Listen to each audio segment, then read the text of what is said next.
안녕하세요, 여러분. 오늘은 정말 마음 아픈 이야기지만 동시에 많은 분들이 겪고 계시거나 앞으로 겪게 될 수도 있는 현실적인 문제에 대해 말씀드리려고 합니다. 바로 가족 간의 재산 상속 문제입니다. 최근에 제가 상담했던 한 가족의 이야기를 들려드릴게요. 부산에 사시는 박씨 가문의 이야기입니다. 박씨 집안은 이남 일녀의 자녀를 둔 평범한 가정이었어요. 큰아들 박민호 씨는 55세, 둘째 아들 박민수 씨는 52세, 그리고 막내딸 박영희 씨는 49세입니다. 세 남매는 어려서부터 정말 우애가 좋기로 소문난 가족이었어요. 아버지 박종삼 씨는 평생 성실하게 살아오신 분이었습니다. 젊었을 때부터 작은 상점을 운영하시며 가족을 키우셨고 나중에는 부동산에도 투자를 하셔서 제법 괜찮은 재산을 모으셨어요. 부산 시내에 있는 상가 건물 하나와 아파트 한 채, 그리고 예금을 합쳐서 총 7억 원 정도의 재산이었습니다. 아버지는 항상 자녀들에게 말씀하셨어요. 너희들은 형제자매니까 서로 도우며 살아야 한다. 내가 없어도 서로 의지하며 살아라.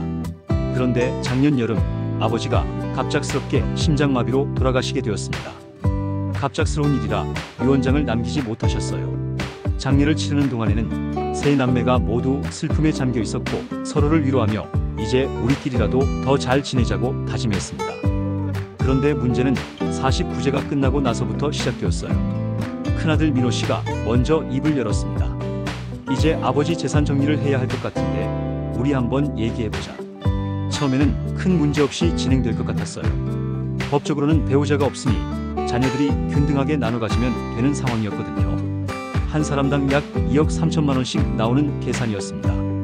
그런데 민호 씨가 이런 말을 꺼냈어요. 그런데 말이야, 내가 아버지를 가장 많이 모신 건 사실이잖아.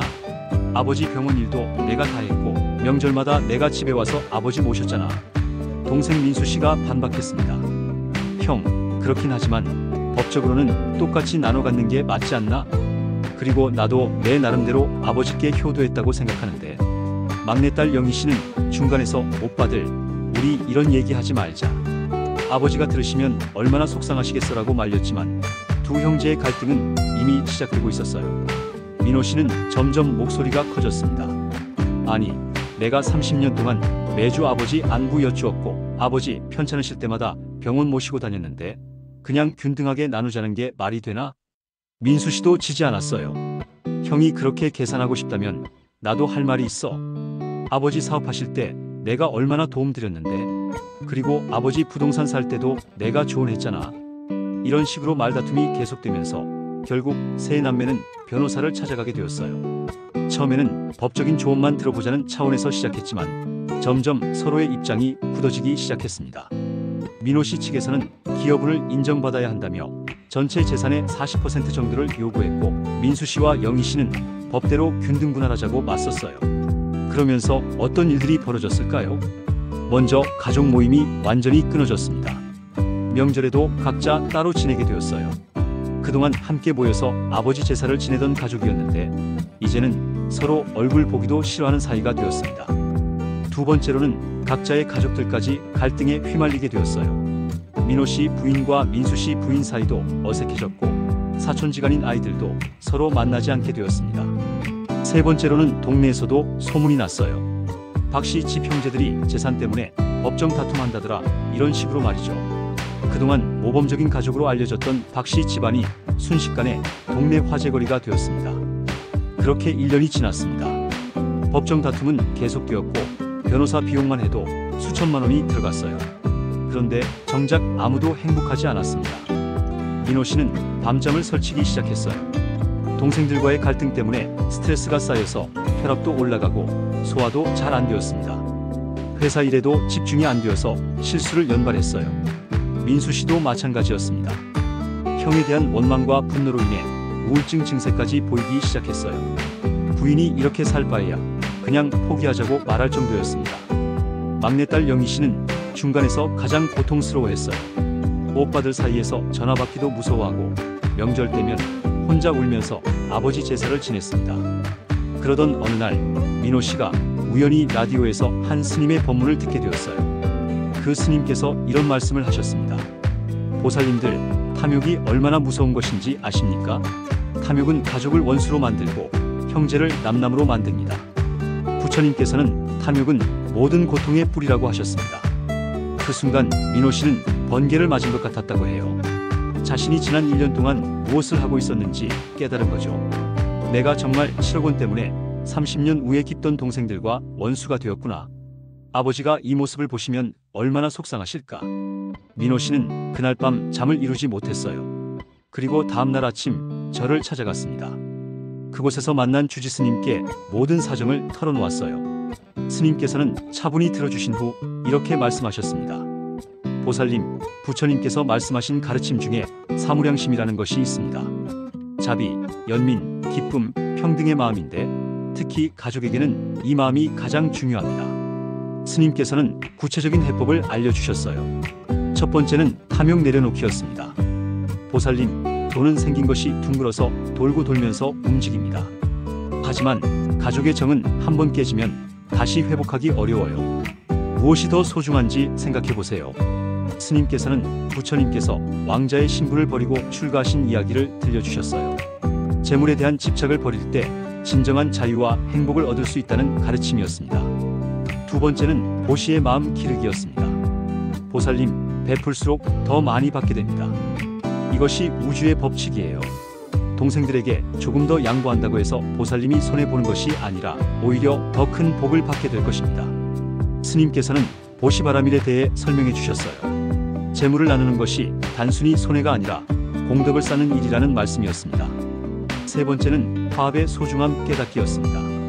가족의 화합만큼 큰 복은 없습니다. 부처님께서도 화합한 승단을 가장 소중히 여기셨어요. 하물며 핏줄로 이어진 가족이겠습니까? 민호 씨는 스님의 말씀을 듣고 깊이 반성하게 되었어요. 그리고 결심했습니다. 내가 먼저 손을 내밀어 보자. 다음날 민호 씨는 민수 씨에게 전화를 걸었습니다. 민수야, 형이 미안하다. 내가 너무 욕심을 부렸나 봐. 우리 다시 만나서 얘기해보자. 민수 씨는 처음에 의외라는 표정이었어요. 1년 동안 서로 법정에서 만나기만 했던 형이 갑자기 이런 말을 하니까 당황스러웠던 거죠. 하지만 민수 씨도 사실은 형과의 갈등 때문에 많이 힘들어하고 있었어요. 어릴 때부터 따르던 형과 원수가 된 상황이 너무 괴로웠거든요. 형, 나도 미안해. 내가 너무 고집을 부렸나 봐. 두 형제는 오랜만에 만나서 진솔한 대화를 나눴어요. 그리고 깨달았습니다. 서로 상대방을 미워한 것이 아니라 사실은 아버지에 대한 그리움과 서운함 때문에 감정이 복잡해진 것이었다는 걸 말이죠. 민호 씨가 먼저 제안했습니다. 민수야, 우리 재산 문제는 이렇게 정리하자. 나는 2억만 가질게. 너와 영희는 2억 5천씩 가져라. 민수 씨가 깜짝 놀랐어요. 형, 그러면 형만 손해잖아. 민호 씨가 웃으며 답했습니다. 손해가 아니야. 절에서 스님께 들었는데 베풀수록 더 큰 복을 받는다고 하시더라. 그리고 무엇보다 우리 형제가 화목한 게 가장 큰 재산이지. 그 말을 들은 민수 씨의 눈에서 눈물이 흘러내렸어요. 형, 고마워. 내가 형한테 너무 미안했어. 앞으로는 정말 형처럼 살게. 영희 씨도 오빠들의 화해 소식을 듣고 눈물을 흘렸어요. 오빠들, 이제 우리 다시 가족이 되었네요. 아버지도 하늘에서 기뻐하실 거예요. 그렇게 해서 1년간 계속된 법정 다툼이 끝났습니다. 그런데 신기한 일이 일어났어요. 재산을 정리한 후에 민호 씨에게 예상치 못한 기회가 찾아왔습니다. 회사에서 중요한 프로젝트를 맡게 되어서 성과급을 많이 받게 된 거예요. 그 금액이 자신이 양보한 돈보다 훨씬 많았어요. 민수 씨도 마찬가지였습니다. 그동안 형과의 갈등 때문에 스트레스를 받아서 사업이 잘 안 되었는데 마음이 편해지니까 사업도 다시 잘 되기 시작했어요. 영희 씨는 더 놀라웠어요. 오빠들과 화해한 후에 남편 사업이 갑자기 잘 되기 시작한 거예요. 그동안 고민이 많았던 아이 교육 문제도 좋은 해결책이 찾아졌고요. 스님께서 말씀하신 보시의 공덕을 온 가족이 체험한 거죠. 지금 박씨 가족은 어떻게 지내고 있을까요? 다시 예전처럼 명절마다 모여서 아버지 제사를 함께 지내고 있어요. 그리고 서로의 자녀들도 다시 가깝게 지내며 진짜 가족다운 모습을 되찾았습니다. 민호 씨는 주변 사람들에게 이렇게 말해요. 돈은 벌면 되는데 가족은 다시 만들 수 없어요. 정말 소중한 걸 놓칠 뻔했습니다. 민수 씨도 형이 먼저 손을 내밀어줘서 깨달았어요. 진짜 큰형은 이런 것이구나 하고요라고 말합니다. 여러분, 이 이야기를 듣고 어떤 생각이 드시나요? 혹시 지금 가족 중에 재산 문제로 갈등하고 계신 분이 있으신가요?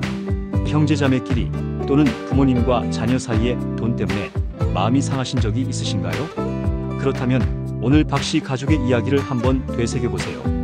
그리고 부처님의 가르침을 기억해 주세요. 첫째, 탐욕은 모든 갈등의 뿌리입니다. 돈에 대한 욕심을 조금만 내려놓아도 마음이 편해집니다. 둘째, 베풀수록 더 많이 받게 됩니다.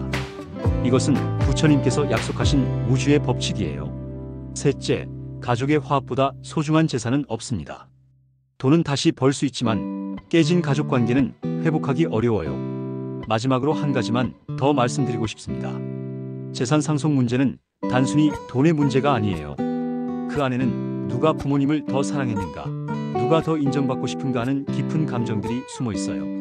이런 감정들을 이해하고 서로 인정해줄 때 비로소 진정한 해결책을 찾을 수 있습니다. 여러분 모두가 가족들과 돈 문제로 갈등하지 않고 화목하고 행복한 관계를 유지하시길 진심으로 기원합니다. 그리고 부처님의 지혜가 여러분의 가정에 평화를 가져다 주시길 바랍니다.